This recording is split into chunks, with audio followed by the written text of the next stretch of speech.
Okay, good afternoon, everyone. I'd like to welcome you to the July 12th Water Committee meeting.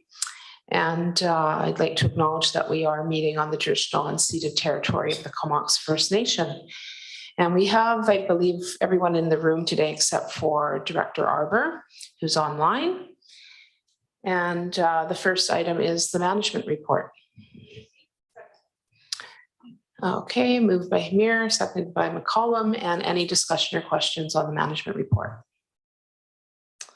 Seeing no lights on, all in favor of receipt? Anyone opposed? Seeing none, that's carried. Thank you. And the next item is the Coal Beach Communications and Engagement Plan, and I'll, sorry, anyone? Thank you. Grieve and Co-Hamilton, and I'll turn it over to staff. Thank you. Thank you very much, Chair and Directors. And nothing to report or comment on this. This is a matter of bringing this item forward for public consideration. Yeah, I believe this was, we've seen this and this is just taking it out. Director Hamir. Thanks for this. Just one comment I made, as I was looking through it's a communications and engagement plan. And I think just at the end, I was noting, meetings with stakeholders would be part of how some of this communications would get out. I'm wondering if staff could maybe elaborate a little bit more on what that might look like, because, a lot of this, you're trying to catch, users of the site. I mean, it's such a large audience, and just wondering if staff could maybe elaborate what they're thinking in terms of the engagement. Thank you. And Madam Chair, I'll just ask Chris LaRose to come to the podium to respond to the question.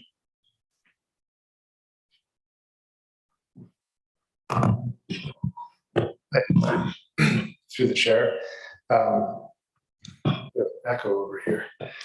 But yeah, happy to announce that since that report came forward in camera, that we've now begun the process of collaborating with some of the key stakeholders like the Cumberland Community Forest Society and the Village of Cumberland to start developing kind of the details behind that high-level plan that was brought forward. So we have begun outreach to users of the lands, current users of the lands. Like I said, in collaboration with those parties, and we plan to over the summer meet directly with other key stakeholders within the village and user groups of the site, other landowners at that end of the lake to talk about consistent messaging and approaches. And so that'll be happening over the summer, and then we'll be reporting back through the committee in the fall with an update on that process. Okay, great. Thank you.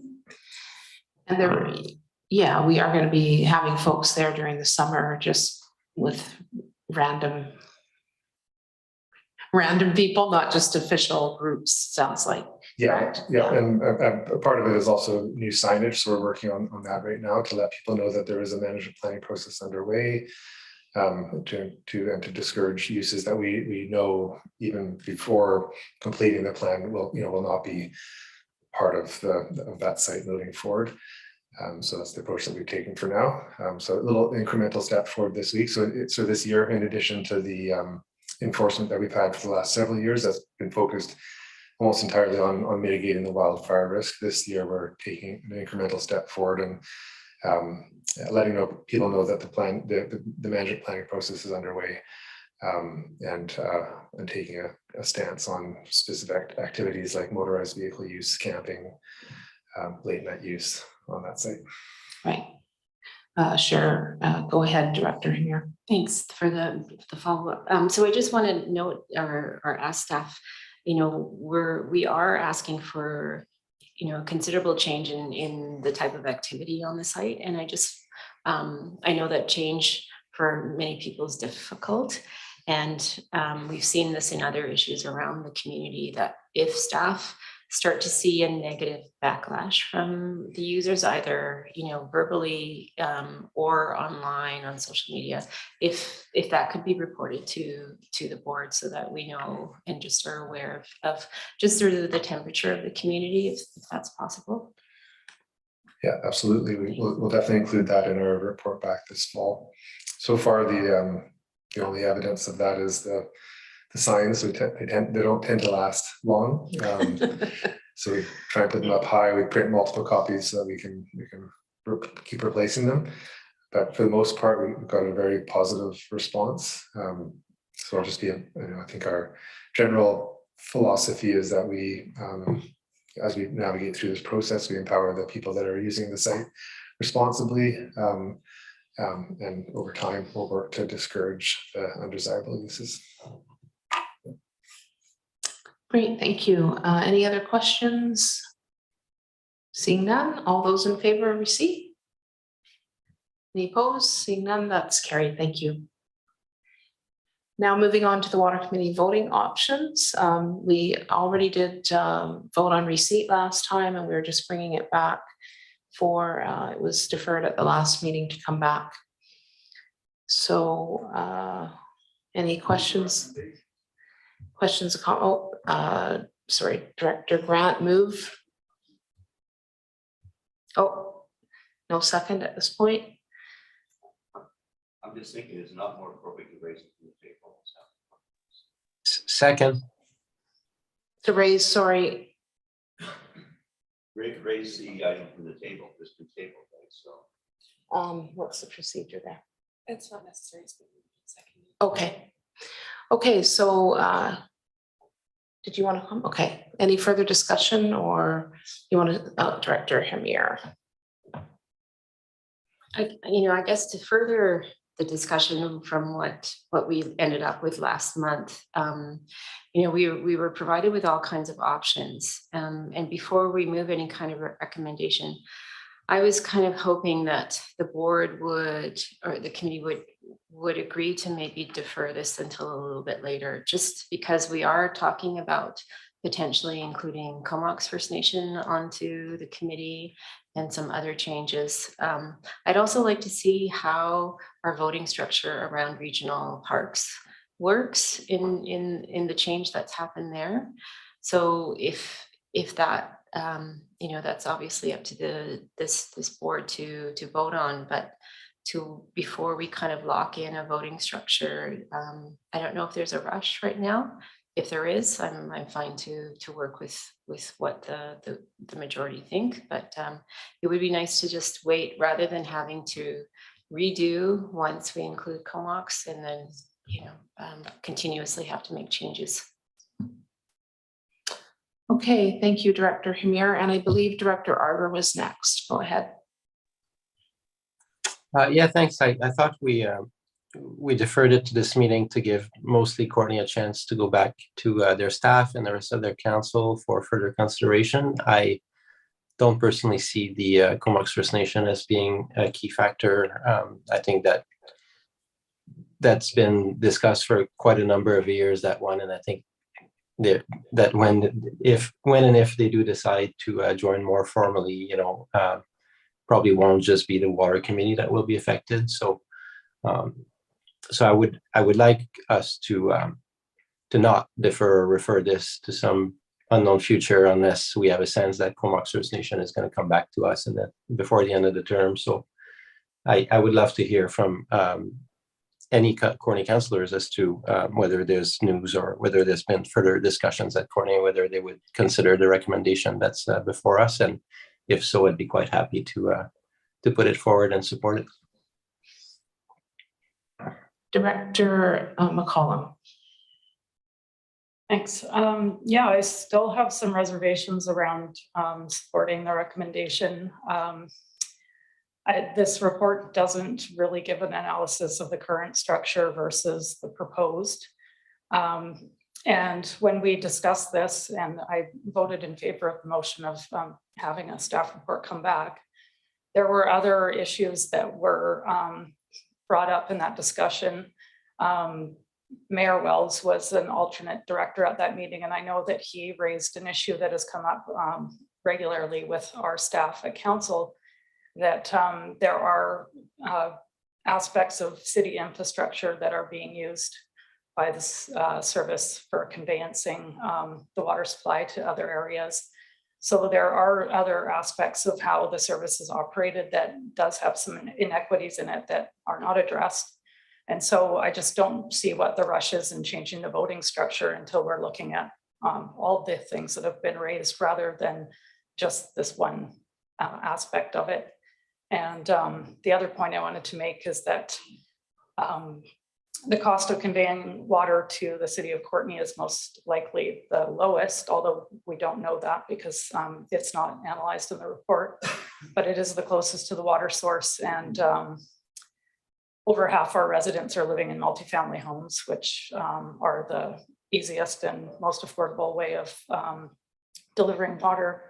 So before we, given that our jurisdiction is most likely paying more than our fair share, and certainly we're paying the bulk of the service, I would just like more information before we go ahead and change the voting structure in a way that we don't have complete representation for the costs that we're paying in the service. So just want to make those comments. Thank you. And Director Cole-Hamilton. Thank you. Following Director McCall, I'm not sure actually she articulated, I think, many of the points I was going to raise, and I think reflect some of the discussion we did have during this period while the matter was referred, when having a chance to discuss with our staff and our council. I think that those issues do need to be resolved, and given that there's no particular need to make this change, there appears to be no issue of Courtenay out voting people as the structure exists. I'd rather we had a chance to assess those before making any changes, and given that KFN will be joining, perhaps studying this, then changing, then adding KFN separately following that is perhaps not the most efficient process. So I'd be happy to support Director Humir's motion, and yeah, I'll just leave it at that at this point.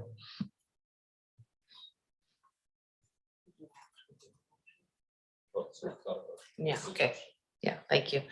Okay, I believe we have Director Grant next. Thank you. Well, I guess the rush is this has been going on for over 20 years and Courtenay has blocked it at every corner. So if you're going to defer this till when? When can we find out what it is that would make you guys happy? Because I'm not super stuck on any of the proposals. I just think that it's extremely poor governance to have one community with all the power that they've got.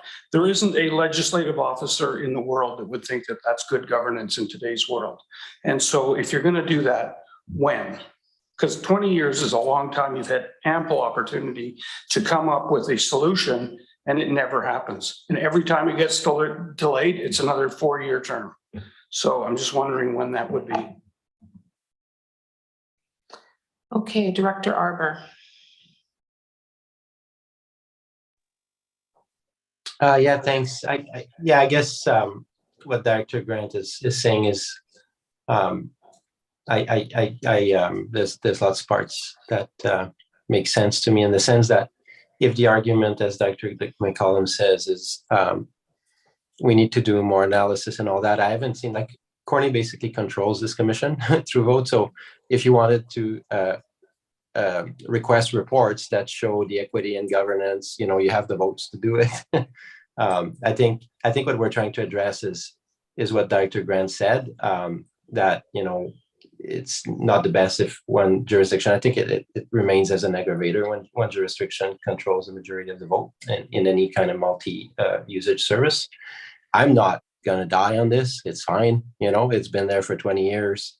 I know it creates frustration for the town of Comox, but we've also lived with it with 20 years, as Courtenay indicated, not without not creating massive problems. In fact, we've had great achievements as a region, so I agree with that too. But for me, with the simplicity of the governance, we did ask for the report. We did vote to get the report. We kind of knew what options would come, but now we're saying we need more information. So I think basically after today, I'm not going to raise this issue for another 6 years if we don't pass it today. You know, it's not worth the efforts. Thank you, Madam Chair. Director Grieve. Thanks, Madam Chair. Well, I think the glaring inequity here is the way that the votes are tallied up according to consumption. And we do know that Courtney is using about 25% more per capita than the other users. So I think that is its own creates some optics that are pretty hard to square with some of the philosophies around this table. I agree with Ken. I mean, we've been down this road for quite a while. The way I read it, Courtney still controls the new voting structure because they control 50% of the weighted votes. Am I correct? Sorry, Jake, can you comment on weighted vote and its application in this circumstance?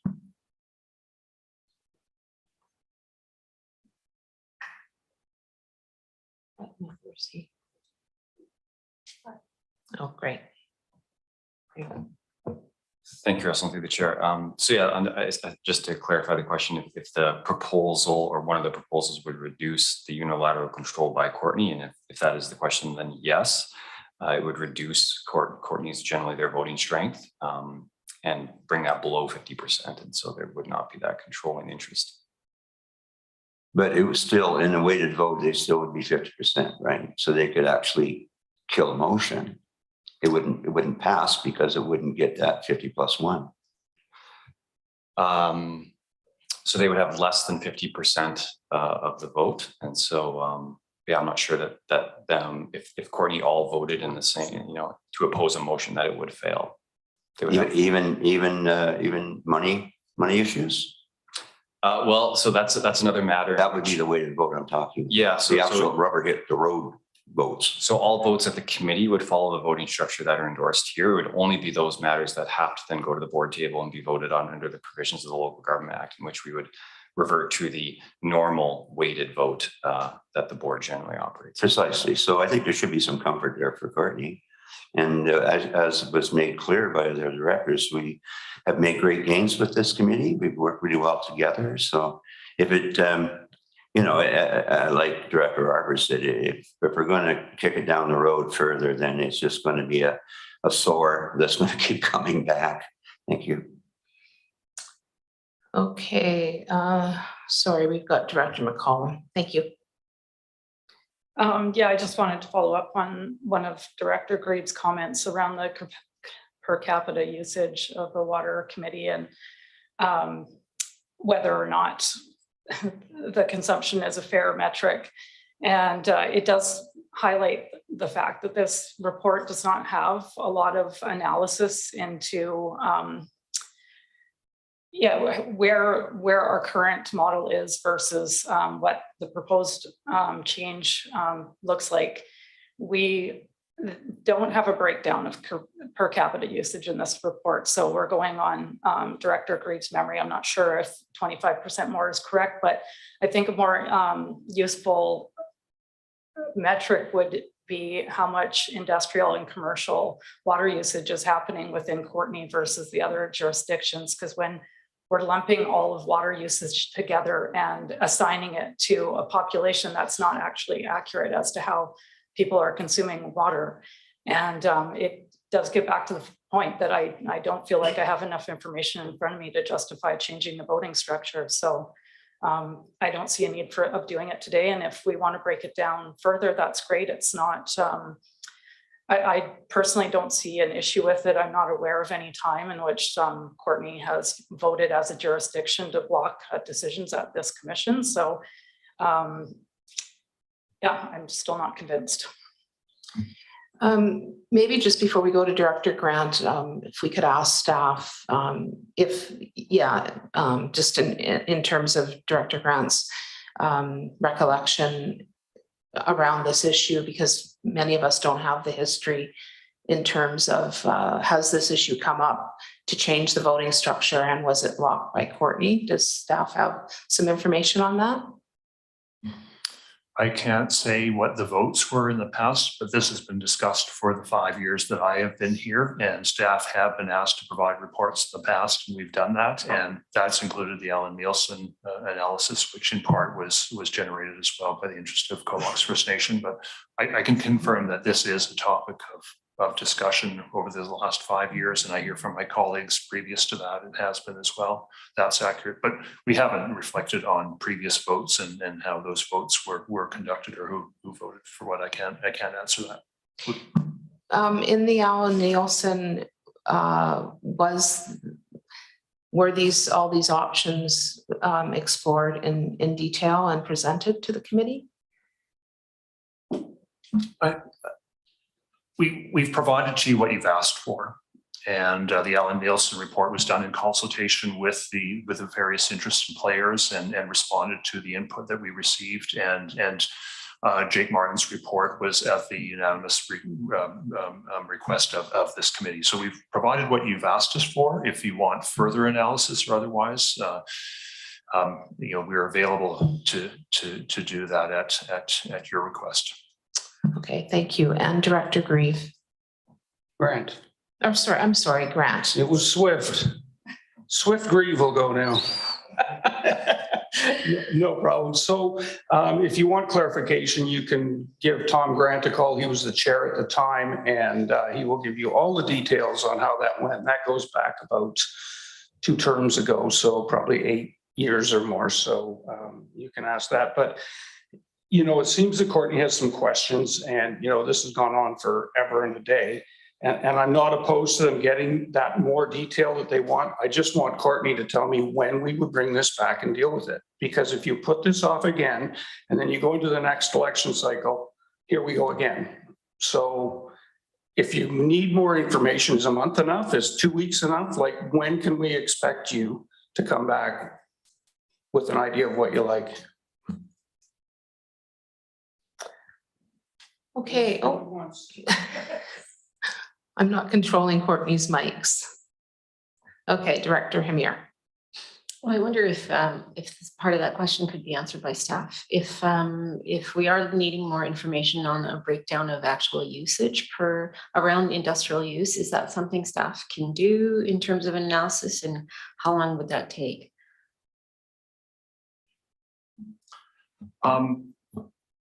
Yeah, we can do anything.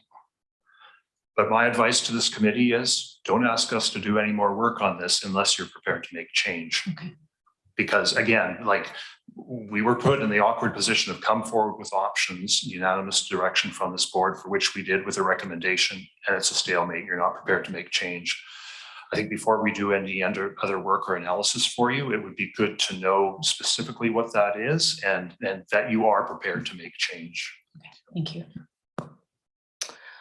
Okay, Director McCollum.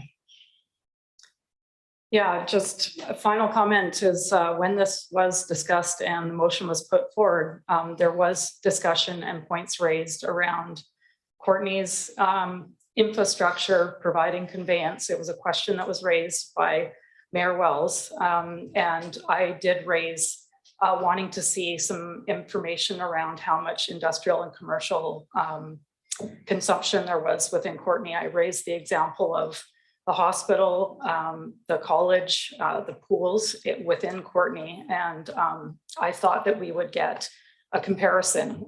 So I raised this the last time that we discussed this, that my personal interpretation of the discussion when this motion was passed is different than the information that we received in the report. So to me, those are still questions that I would like to understand better before we change the report or change the voting.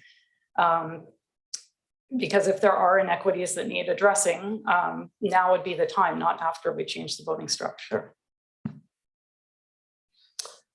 Okay, sorry, we have to go to Director Arbor, who's waiting there. Thanks. Yeah, thanks. I think our CEO summarized my thoughts, actually.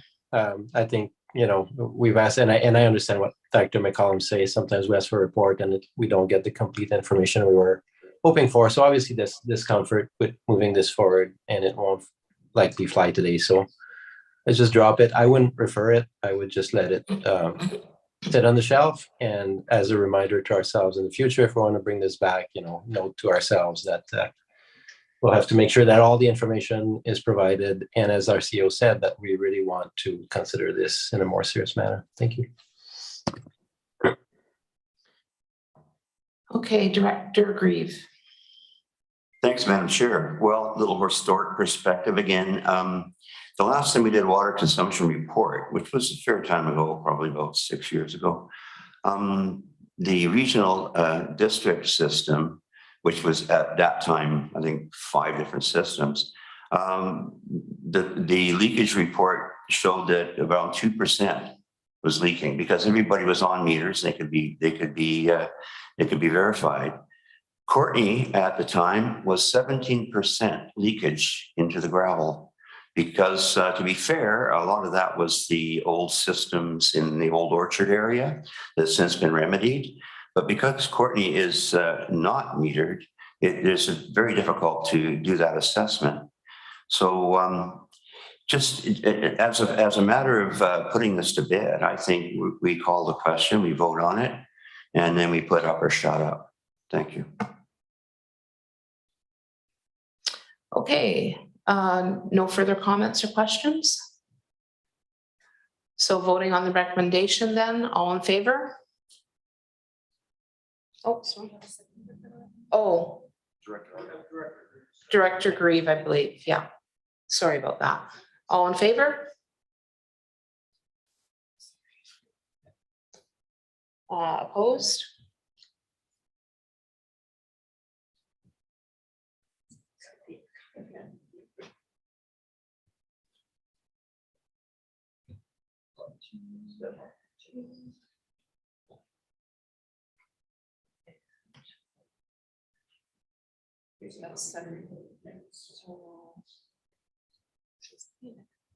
Okay, the motion is defeated.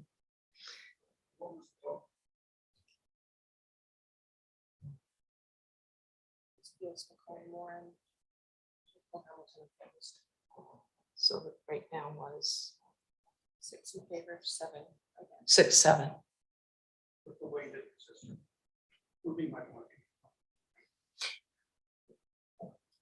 Okay, that is the, Sorry, Madam Chair, if I could just mention one thing was raised during this discussion and debate, and that was concerns with respect to the use of Courtney infrastructure for conveying water for the regional system.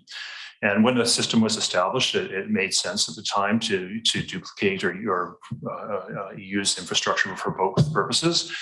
There's been various works that have been undertaken to remedy that over the years, but it definitely is not complete. And that way of conveying water has been to the advantage of all the participants, whether it's fair or otherwise remains to be seen. But it is an ongoing concern of staff to address that matter. You might recall that this year a commitment was made to undertake a water master plan for the water system. And that water master plan will be looking at things of that nature and bringing forward those kinds of issues for your consideration as well as many others with respect to the system. So I just wanted to mention that outside the debate, just to say that this is an issue that is being addressed, and we'll be coming back for more information for the water committee at a later date. okay, Director Grieve. Just one quick point. It also works in reverse. Up on Arden Road, Courtney water flows through the regional district system. Thank you. Okay, that ends the discussion on that, and I don't believe we have any more new business, so motion to adjourn. Amir and Grant, thank you.